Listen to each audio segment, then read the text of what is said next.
नमस्कार, स्वागत है आपका न्यूज ट्यूब इंडिया पर।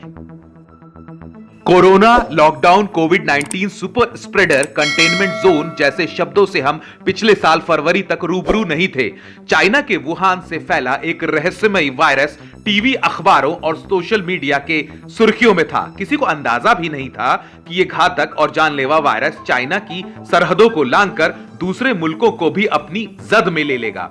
कोरोना और लॉकडाउन के दौरान हमने लाखों लोगों को अस्पतालों में तड़प तड़प कर मरते देखा, मजदूरों को हजारों किलोमीटर पैदल चलते देखा, लोगों को भूख से तड़पते देखा, लोगों की नौकरियां जाते और धंधों को बंद होते देखा।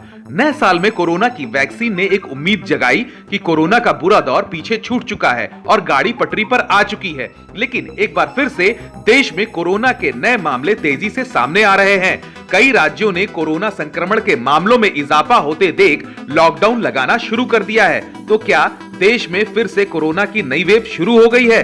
क्या पिछले साल फरवरी मार्च में जैसे हालात थे वैसे हालात हो रहे हैं, या वैक्सीन आने से ऐसी हालात की उम्मीद कम है? बाजारों, चुनावी रैलियों से लेकर हर जगह अब पहले की तरह भीड़ भाड़ देखी जा सकती है।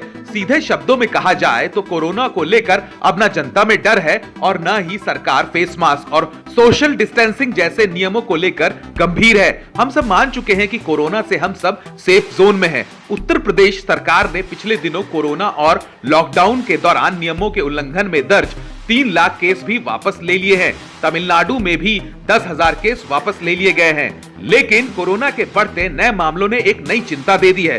कोरोना के मामले बढ़ रहे हैं या घट रहे हैं? सबसे पहले गौर करिए इन आंकड़ों पर।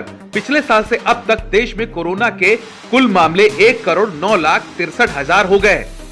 एक्टिव केसेस 1,39,542 हैं और मरने वालों की संख्या 1,56,000 है। पिछले 24 घंटों में देश में कोरोना के नए मामलों का आंकड़ा 13,193 है। 97 लोगों की मौत हुई है और 10,896 लोग कोरोना से ठीक हो गए हैं। इन दोनों आंकड़ों से साफ है कि पिछले साल के अंत तक राहत की बात थी कि कोरोना के एक्टिव केसेस स्थिर थे या घटने लगे थे। अब बात करते हैं पिछले 24 घंटों के आंकड़ों की, जिसमें ठीक होने वाले केसेस से 2297 केस ज्यादा आए हैं। मतलब देश में कई राज्यों में कोरोना तेजी से फैल रहा है। महाराष्ट्र, पंजाब, केरल, छत्तीसगढ़ और मध्य प्रदेश में कोरोना का संकट फिर गहराने लगा है। स्वास्थ्य मंत्रालय ने भी इस पर गहरी चिंता जताई है। आशंका जताई जा रही है कि जिन 2 कोरोना के खतरनाक वेरिएंट्स की भारत में पहुंचने की बात की जा रही है, उनका संक्रमण महाराष्ट्र में भी फैल रहा है। E484K, इसी को कोरोना का साउथ अफ्रीकन वेरिएंट भी कहते हैं।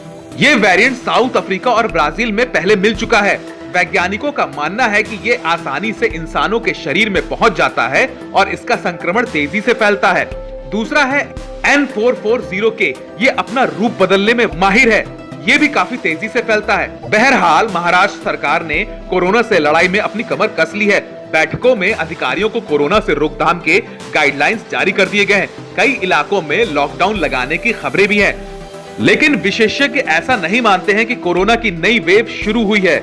महाराष्ट्र में कोरोना के मामलों में इजाफा जरूर हुआ है, लेकिन पूरे देश में कोरोना काबू में है। आज के लिए बस इतना ही। खबरों के लिए चैनल को लाइक, शेयर, सब्सक्राइब करना ना भूलें और बेल नोटिफिकेशन का बटन जरूर दबाएं ताकि खबरें आप तक पहुंच सके।